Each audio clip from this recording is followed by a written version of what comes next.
जय सिया राम। आज हम रउरा सभे के सामने राम जी के एक भजन लेके आइल बानी, जेमे राम जी के दुल्हा रूप के वर्णन बा। अगर रउरा सभे के ई भजन बढ़िया लागी तो प्लीज़ लाइक, कमेंट और सब्सक्राइब करें जा, और कमेंट करके ज़रूर बताएं जा कि हमारी भजन रउरा सभे के कैसन लागल। जय सिया राम। सुनी जा।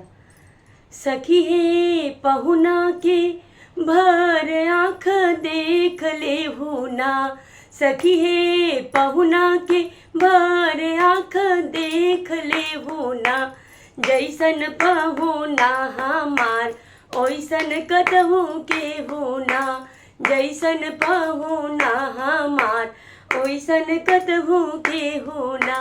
सखी हे राघव जी के भर आँख देख ले हुना, सखी हे राघव जी के भर आँख देख ले हुना, जैसन पहुना हमार ओइसन कतहु के हुना, जैसन राघव जी हमार ओइसन कतहु के हुना।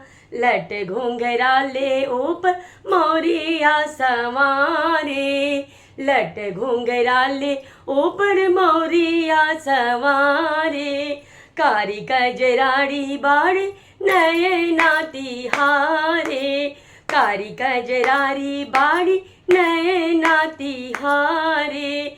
भाल तिलक विशाल सोहे बंध पहुना के, भाल तिलक विशाल सोहे बंध पहुना के, जैसन पहुना हमार ओइसन कतहु के हुना, जैसन राघव जी हमार ओइसन कतहु के हुना।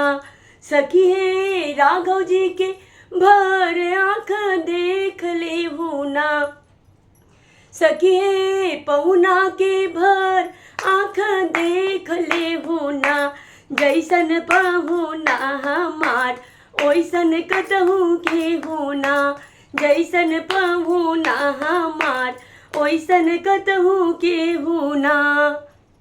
स्वर्ग से सौगुना निमन ई धरतिया, स्वर्ग से सौगुना निमन ई धरतिया, जहाँ बिराजे ऐसन मोहनी मूर्तिया, जहाँ बिराजे ऐसन मोहनी मूर्तिया।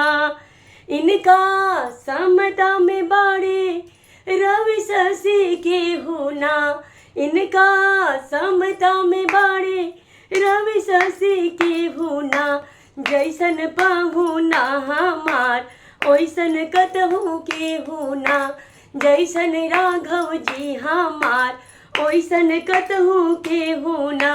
सखी हे राघव जी के भर आँख देख ले हुना, सखी हे राघव जी के भर आँख देख ले हुना, जैसन पहुना हमार ओइसन कतहु के हुना, जैसन राघव जी हमार ओइसन कतहु के हुना। जय सिया राम।